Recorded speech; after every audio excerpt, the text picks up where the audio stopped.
Are you dealing with a narcissist and you are just literally at your wits' end and you're just wondering how in the world can you turn this around? You're wondering what are these things that they're saying to you that they're trying to distract you from their true intent. That's what I'm going to go through right here, right now. So you definitely are going to want to stay tuned.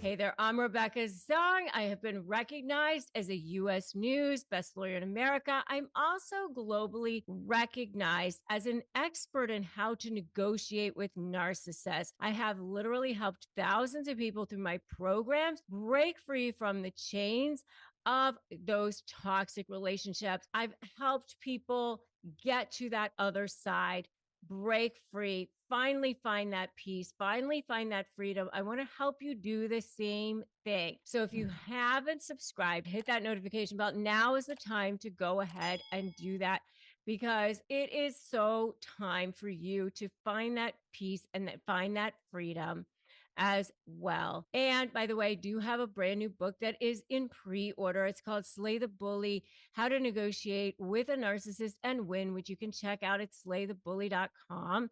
I also have a free sheet for you. It's phrases for disarming narcissists. You can get that at disarmthenarc.com. It's something that you can use. It's a resource for you. You can use it in any way that you need to, whether it's emails, whether it's text messages, any way that you're communicating with narcissists. It's to help you shift that power dynamic.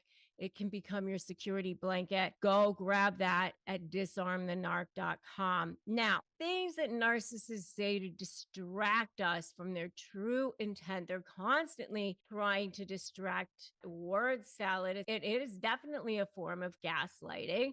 And if you don't know what gaslighting is a way to make you think that you're crazy, is a way to destabilize you, a way to take control of you. It's a way to condition you. People who are feeling good about themselves, people who are not living in fear, not living in scarcity, they don't need to do these tactics. They don't need to feel like they need to take control of people through fear and control and warmongering tactics and things like that. Right. So just think about that from one perspective. People who are living in love and abundance and all those high vibrational states, they don't need those tactics. Narcissists live in a very low vibrational state, a very scarcity level.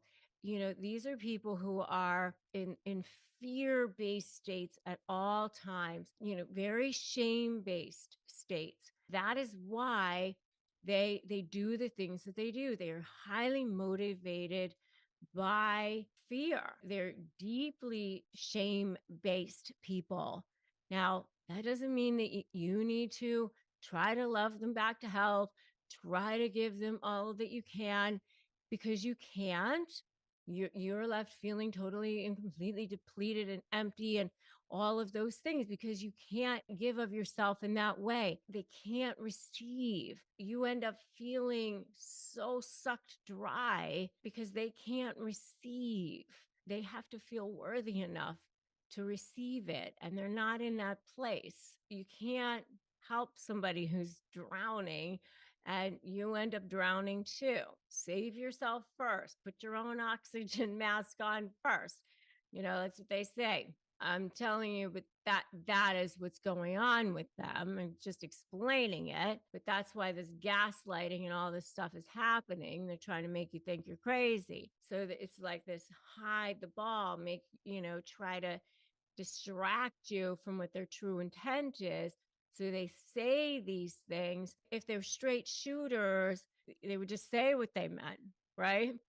But narcissists feel like they have to manipulate every situation. They lie about things they don't even need to lie about, which is the crazy thing. I find that really crazy.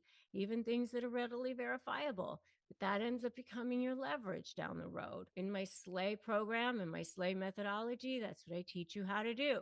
Strategy, leverage, anticipate, focus on you. That's how you build your leverage. Let's talk about what kinds of phrases narcissists use to distract you from their true intent.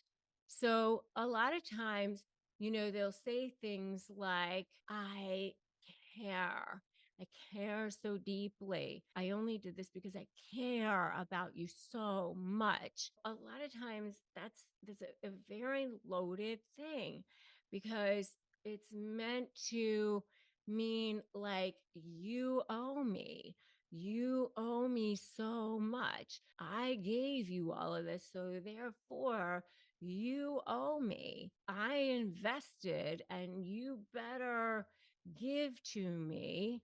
I expect. It's a form of guilting you into doing things. It's a form of manipulation into doing things because if you don't, translation, then I'm not going to love you anymore. I'm not going to give to you anymore. It's a way of distracting what the true intent is, which is to control you, which is to say, I want dominion over you. It's not just I'm giving to you because that's what I do.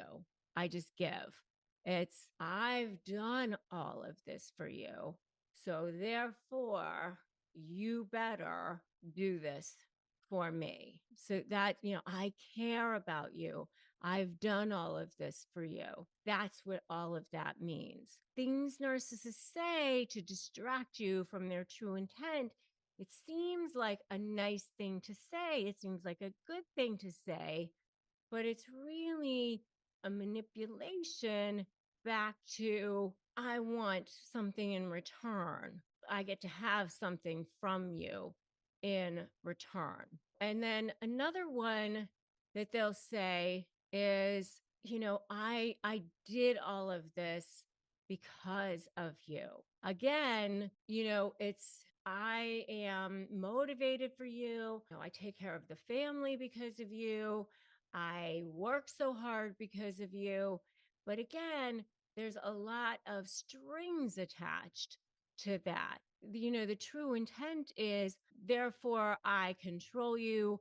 Therefore, I manipulate you. Therefore, own you. Another one is when they're jealous. They just want to know where you are. They just want to know where you are at all times. I just want to know where you are. I just checking up on you. They're constantly checking up on you. They're constantly checking up on your location. You need to check in with them. They're like overly so. Well, I'm only doing this because I care about you, because, I need to know where you are at all times. A lot of that is because they're overly jealous, because they're overly controlling. But it's to distract you from their true intent, which is they're overly jealous, they're overly controlling, they don't trust you, that sort of thing. I mean, another one is you don't trust me. Many times they're saying that sort of thing because they're not trustworthy. Oh, you're not trustworthy. Then they start accusing you of not being trustworthy. And the answer is because they're not trustworthy. So they say these things to distract you from the fact that they're the ones who aren't trustworthy. So they start accusing you of being the one who's crazy. They start accusing you of being the one who's a cheater. Or they start accusing you of being the one who, has all of the problems. But it's really because they are doing all of the things that they're accusing you of actually doing. That is another huge one that they say. Or they'll even just say, you have trust issues. You're so jealous. You're so insecure. But it's really they are the one who has all of those issues. They're the ones who has trust issues, who's jealous, who's insecure. Another one is they'll say, you can't take a joke. They'll make these jokes at your expense. They'll say, you're so oversensitive and that sort of thing. But they'll actually they are the ones who can never take a joke or ends up being the one who's oversensitive, and it's extremely confusing because you see them constantly making jokes at your expense, but they certainly can't take a joke on their side. So these are just a few of the things that narcissists do to distract you from their own intent. But most of the time, it's really just, it's couched in this way of making you think like that they're going to be caring, they're going to be concerned, that, they're this good person when they're actually the worst one. And, they hold themselves on this pedestal and they make you feel like you are less than.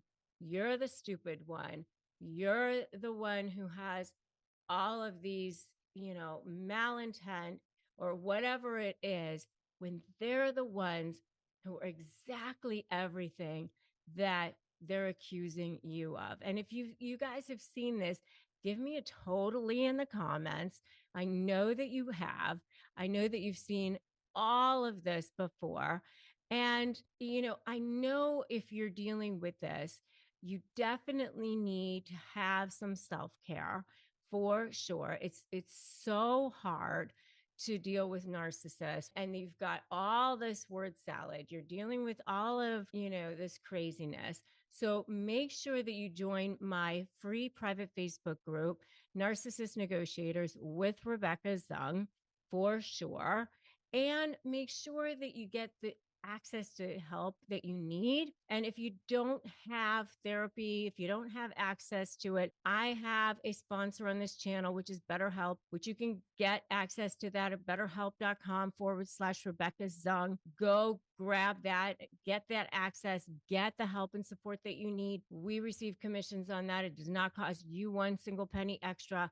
We just want you to have access to the help and support that you need, resources that we trust and have vetted. By the way, if you haven't subscribed, make sure you do that now for sure. And the next video that I think that you should definitely watch are the narcissist's favorite catchphrases, because I think that you should just know what the narcissist's favorite catchphrases are, because they like to say these things and it means nothing. It's just the things that come out of their mouth. I want you to just think of it as like the Charlie Brown things that come out of their mouth. It doesn't mean anything. It's just stuff that they say. I can tell you that as an attorney, most of the time, the things that narcissists were saying to people was just a bunch of crap. It doesn't mean anything. Just because they say it doesn't mean that it's true. Most of the time, it's not. So I want you to go and watch that video next. All right. Narcissist favorite catchphrases. I'm so glad that you stopped by here. Remember that today's a great day to start negotiating your best life. I'm Rebecca Zung, and I will see you in that next video.